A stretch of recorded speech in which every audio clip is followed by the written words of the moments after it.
Hot 9S2, you have the floor. Howdy. Howdy. All right, for you new senators, we're glad to have you. This bill was introduced 4 weeks ago, 2 Senate meetings ago, so this may be the first time that you're actually seeing this bill in front of you. But to sum up what this bill is supporting that we support the Vice President's Student Affairs Office. They're trying to move forward with changing the fee cap rate of the Student Health Center from $75 to $150. This is not raising the fee. This is actually giving the students more control in the long run. Students will be able to, if a cumulative 10% increase, it will have to go to the student referendum or come back to the Student Government Association Student Senate to vote to approve. So they're actually going forward, giving senators more, giving the students more control. So any fee increase over the cumulative 10% will not be passed without the student's voice. Furthermore, with what we've done with the fee process over the past few years, this goes hand in hand with it. We're encouraging departments to do slow, steady growth, covering the inflation rate, and just going at a 3% rate instead of jumping and going from $75 fee to a $10 jump in fees. This will go hand in hand with what we've been proposing to do in the past. Well, I will say. The rec sports, I've sat on the rec sports advisory committee for 3 years, and the one thing that they do not have in their particular fee provision is they don't have in it that once it goes past the 10%, we can put it to a vote of Senate. We would have to vote for referendum, which means basically for a $2, $1.50 increase past that cumulative 10%, which will be coming up in about a year, they would have to, excuse me, I'm sorry, they would have to go to a student referendum, which is not really the best use of a student referendum. It's a poor use of time and resources and money to go to a referendum for $1 or $2.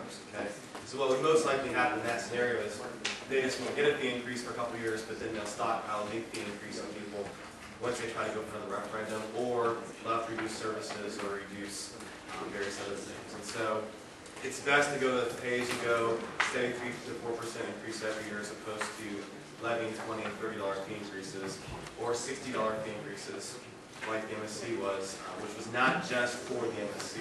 And that was also, in some ways, to make up for lost funds in the past. This would prevent that. This would ensure that people are going to pay 3 to 4% every year, as opposed to one group of people paying more than they should. So with that, that concludes our presentation, and we would like to accept any questions the body may have. Chair Carlson.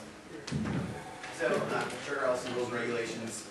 Why $150? I feel like there's a reason to have the fee cap, and the reason, of course, is to curb the excess, make sure that it's not growing at a substantial rate. You have the legislator come in there and say you're growing too fast. We got a cap. We can stop it.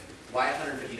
Why not something a lot more reasonable? Because by my calculations, at 3% growth rate, you would only reach $100 in 10 years. Wow. So it would take a lot longer than that to reach $150 if you're doing 3 to 4%.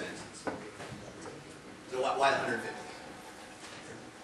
Mr. Reber, I'm going to give speaking privileges to Tom Reber, who's the Associate Vice President of Student Affairs. Motion on the floor seconded by Senator Wilson. All those in favor of granting speaking privileges, which allows an individual in the body that's not a senator to ask or answer questions, please signify by saying aye. Aye. All opposed say nay. Okay. Speaking privileges granted. The original student service fee cap was $150. Went back to legislation, they increased it $100 to $250. The rec center cap was originally $100, then went to $175. So it's consistent with what the other fees have been when it's gone back to Senate. Also, it won't affect this group here, but the health center was built in 1971 when student population was 18,000. As you know, for those of you who tried to get an appointment, sometimes you had to wait more than a day to get in. Students down the road, if they decide, they'd have to go to referendum that they would like to do in addition to the health center or a whole different health center, it would give them the opportunity to do that. But that's a group, that's a class down the road, not something that would affect the group here. And I'd like to reiterate too that even though the cap would be $150, the actual cap that affects us would be $70.13 more, because that's 10% of the current, or the actual proposed $71.25 fee for fiscal year 2020. So you cannot go past that until it goes to the vote from Senate or is put to referendum. So all that really puts in there is we can subvert the referendum process for a $2 increase, but basically taking a vote here to vote it up or down. Okay. Further questions on the floor? Senator Vane.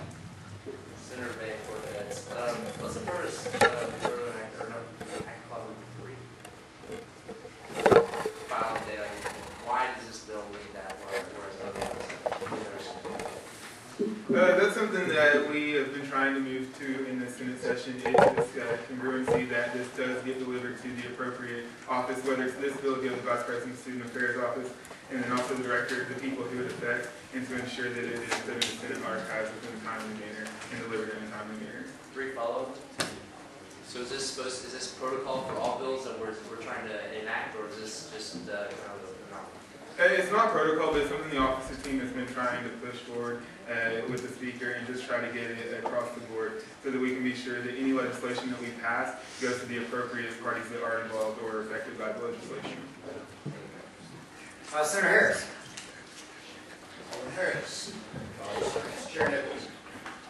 So basically your argument here then for raising the cap at an extremely substantial amount is that we've always done it in the past. Or I'm sorry, Mr. Reefer's argument for that is, as someone who's been here for 3 years, as someone who's seen fees be misused, including by entities like the rec center where they were dishonest with us a couple of years ago about how they're spending their money, don't you think there's an inherent danger? Debatable. Chair Nichols, don't you think that there is some inherent danger in raising the fee cap a ridiculous amount and then basically just saying we'll worry about it when we get there? Yeah, first of all, I would say that raising a ridiculous amount is debatable, but not only debatable, is it incorrect. We're going from 150, or we're going from 75 to 150, which is on par with what others have done in the past. And like you said, the reason we do that is so that it opens up opportunities down the road. If a new student class of DACs comes in and they want to pass a referendum to build a new health center, they don't have to go back to the state legislature to get the cap raised. This puts student fees in control of the students. They cannot raise the fee over that 10% without students. So it's not an outrageous amount. It's not. It's just setting a precedent so that you don't have to go back to the state later if the students decide that they want a new health center. So I wouldn't say there are always going to be questions that are already answered, but the students get to answer those questions in the long run. So it's actually putting it back in the students' hands. So, Mr. Spencer. In the interest of time, with 30 seconds left, let me get, actually, there's someone else after, so yes. Yeah. Okay, so you're saying you put it in the hands of students. Isn't it true, Chair Nichols, that the students voted against an increase, or I'm sorry, the establishment of a career center fee, but President Morano gave it to them anyway, despite the will of the students? Isn't this possible here? that was before the new fee process was put in place, so there would be a required student referendum for any new fee. And this is also giving the students back to the power. So it would have to, by state law, go to student referendum. This is one of 4 auxiliary fees, which does not fall into the same category as the Career Center, which fell into a different fee category. So I mean, there are two different things we're talking about. So you really can't compare them. Please finish your sentence. With that, question and answer has expired. We'll now move to period of debate on this bill. Mr. Speaker, I move to formally amend this bill. Please address your amendment in writing. All right, the amendment will be to replace and enact clause 1 with the following. The Texas A&M University Student Government Association supports the spirit of the recommended modifications regarding the proposed changes to the group hospital medical services fee. However, it is the opinion of the Student Government Association that the cap should not, at this time, be raised above $100 per regular semester and $50 for each summer session. Okay. Amendment being read will now be turned over to the body. Items for debate on the amendment. Senator Fields. Senator Fields off campus. This is a necessary amendment because, let's face it, $150. $150, current cap's at 75, we're going to raise it to $150, a 100% increase. Good gracious. That is a little high. So we need to follow exactly what Austin Carlson said. 3% inflation rate, and that they acknowledge, oh, it may be a little higher, okay? But at 3% inflation, it takes 10 years to get to $100. 10 years. Don't you think that the Senate in 10 years might have a different opinion on this than we have? Don't you think that circumstances might change a little bit? So we're way overreaching if we raise it to $150 and disallow future Senates from stating their opinion, which is going to be more contemporary, more representative for their time. We're basically saying that for the next 30 years, it doesn't matter what students say, that we're just going to make it this policy and that's it. No, let's give the Senate in the future an opportunity to represent the students, and let's not think too far ahead of ourselves. This is a fine amendment. I move the previous question, Mr. Speaker. Previous question on the floor, seconded by Senator Tillman. All those in favor, signify by saying